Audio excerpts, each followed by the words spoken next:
तकरीबन 6-7 सालों से गोदी मीडिया के एजेंडे का पूरी तरीके से बायकॉट कर रखा है।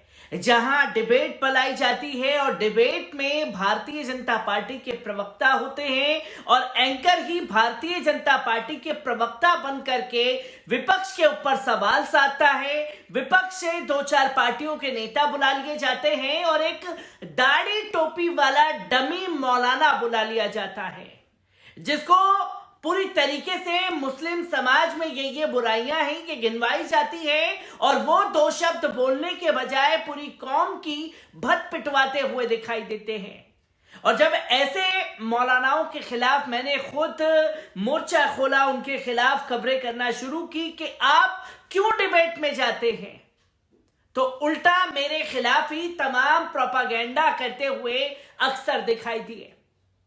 पर ये चीजें करना खासतौर पर न्यूज 18 के कुख्यात एंकर अमन चोपड़ा, जो कि आजकल हिंदू राष्ट्र का एजेंडा चला रहे हैं, उन्हें ये भारी पड़ चुका है। अब जब कुख्यात एंकर अमन चोपड़ा का मैंने नाम ले ही दिया है, तो किस तरीके का प्रोपागेंडा वो करता है वो तमाम लोगों को पता है।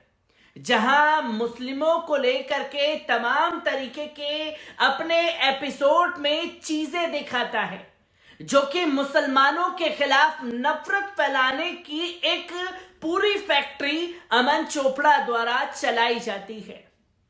और ये लगातार तस्वीरें लोगों के सामने आ रही थी, पर अब ये करना अमन चोपड़ा को और न्यूज 18 को महंगा पड़ गया है। जहां एनडीबीएसए ने तगड़ा जुर्माना खासतौर पर अमन चोपड़ा के ऊपर लगाया है, न्यूज 18 के ऊपर लगाया है, तो वही मुस्लिम विरोधी खबरें चलाने वाले तमाम वीडियो को अपने यूट्यूब से, फेसबुक से, ट्विटर से और तमाम जगहों से हटाने का निर्देश भी जारी कर दिया गया है। वकीलों को बड़ी कामयाबी मिली जिन लोगों ने अमन चोपड़ा के खिलाफ बिगुल फूका, और बिगुल फूकने का नतीजा यह हुआ कि अब एनडीबीएसए, जो कि तमाम मीडिया एजेंसीज को होल्ड करता है, उसी ने यह जुर्माना लगाया है। क्योंकि अमन चोपड़ा के खिलाफ कोर्ट पहुंचे, कोर्ट ने एनडीबीएसए को फटकार लगाई और फिर इसके बाद एनडीबीएसए ने तगड़ा जुर्माना अमन चोपड़ा के ऊपर लगाया है। किस तरीके से तमाम चीजें सामने आई हैं, एक बार इस रिपोर्ट पर नजर डालते हैं। 2022 के अगस्त 5 को 7:57 पर न्यूज 18 इंडिया ने देश नहीं झुकने देंगे नामक वाद विवाद कार्यक्रम को गजवाए हिंद के नाम से प्रसारित किया। यह शो उत्तर प्रदेश, उत्तराखंड, राजस्थान, पश्चिम बंगाल और असम के सीमांत जिलों में जनसंख्या विस्तार के बारे में हाल के सुरक्षा एजेंसी रिपोर्ट के जवाब में आयोजित किया गया था। एनबीडीएसए की मानक प्रक्रिया के अनुसार हमने सबसे पहले 8 अगस्त 2022 को न्यूज 18 इंडिया को शिकायत की थी। हालांकि 14 अगस्त 2022 को चैनल से एक असंतोषजनक जवाब प्राप्त करने के बाद हमें उचित लगा कि हम 22 अगस्त 2022 को एमबीडीएसए में शिकायत को बढ़ावा दें। एमबीडीएसए ने हमारी शिकायत को 28 अक्टूबर 2022 को विचार किया और नवंबर 11 2022 को अधिकारियों के समक्ष सुनवाई के लिए दोनों पक्षों को बुलाया। हाल ही में 27 फरवरी 2023 को एनबीडीएसए ने प्रसारण चैनल के खिलाफ एक आदेश जारी किया कि मुस्लिम विरोधी एजेंडा चलाना बंद कीजिए। इस आदेश का अमल चैनल द्वारा 6 मार्च 2023 तक करने की उम्मीद थी। इस प्रकार भारत में मुसलमानों के खिलाफ इस नफरती शो को मुख्य धारा से हटवाने में हमें करीब 7 महीने यानी कि 213 दिन लग गए। कार्यक्रम के दौरान एंकर ने पूरी दुनिया के मुसलमान हिंदुस्तान में ही आएंगे और कहते हैं हिंदुस्तान में मुसलमान खतरे में हैं, जैसे बयान दिया अमन चोपड़ा ने। इस पर शोएब कह रहे हैं कि घुसपैठियों का कोई धर्म नहीं होता, तो फिर एक ही धर्म के लोगों की जनसंख्या बॉर्डर पर कैसे बढ़ रही है। विरोध करते हैं बॉर्डर पर मुस्लिम आबादी इतनी तेजी से क्यों बढ़ रही है, जिसे जनसंख्या जिहाद का नाम अमन चोपड़ा ने दिया। कहा जा रहा है कि बॉर्डर पर भारत को बर्बाद करने का नया प्लान बनाया गया है। हम कहने को हिंदू राष्ट्र हैं, लेकिन बॉर्डर मुस्लिम हो गए हैं। कागज नहीं दिखाएंगे, भगाए जाएंगे।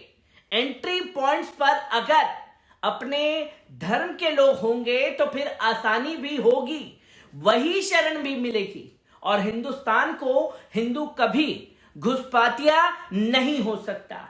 इसी के साथ कई आपत्तिजनक और भड़काऊ टिकर जैसे बॉर्डर पर पैन इस्लाम, बॉर्डर पर इस्लामीकरण पूरा, बॉर्डर पर बढ़े भाईजान खतरनाक है प्लान, बॉर्डर पर गजवाए बारूद बिछ गया। कार्यक्रम के दौरान प्रसारण किए गए एपीसीआर की शिकायत पर एमबीडीएसए पर तकरीबन 20,000 रुपए का जुर्माना लगाया और यह भी निर्देश दिए कि 7 दिनों के भीतर सभी प्लेटफॉर्म से वीडियो हटाने ही होंगे। इस केस को शिकायतकर्ता एम हजेफा और अधिवक्ता तमन्ना पंकज ने एपीसीआर की ओर से एमबीडीएसए के समक्ष प्रतिनिधित्व किया, जिस पर Association for Protection of Civil Rights यानी कि एपीसीआर एक नागरिक अधिकार समूह है जो जनता की राय को स्वतंत्र रखने और एक स्वस्थ लोकतंत्र के लिए भारतीय संविधान के सिद्धांतों को बनाए रखने के लिए प्रयासरत है।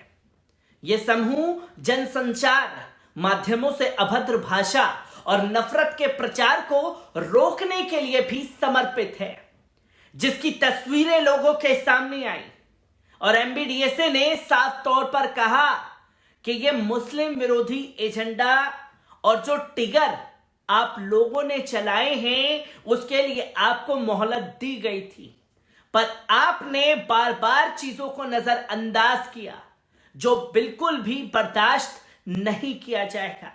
और समाज को बांटने वाली पत्रकारिता तो बिल्कुल भी सहन नहीं की जाएगी, जिसको लेकर के तमाम देश के बुद्धिजीवी और एडवोकेट तमन्ना पंकज समेत तमाम लोग एमबीडीएसए में गुहार लगाने पहुंचे, जिनकी अपील को सुना गया, जिसमें 213 दिन का समय लगा, पर 213 दिन के समय में आखिरकार हंटर न्यूज 18 पर चल ही गया। इसलिए मैं बार बार कहता हूं कि देश के बुद्धिजीवियों को सामने आ करके ऐसे नफरती एंकरों के खिलाफ मोर्चा खोलना ही होगा, जो आए दिन हिंदू मुसलमान करके अपनी डिबेट में सिर्फ और सिर्फ नफरत फैलाने का काम कर रहे हैं। हर एक तस्वीर को आपके साथ रूबरू कराता रहूंगा। दीजिए इजाजत।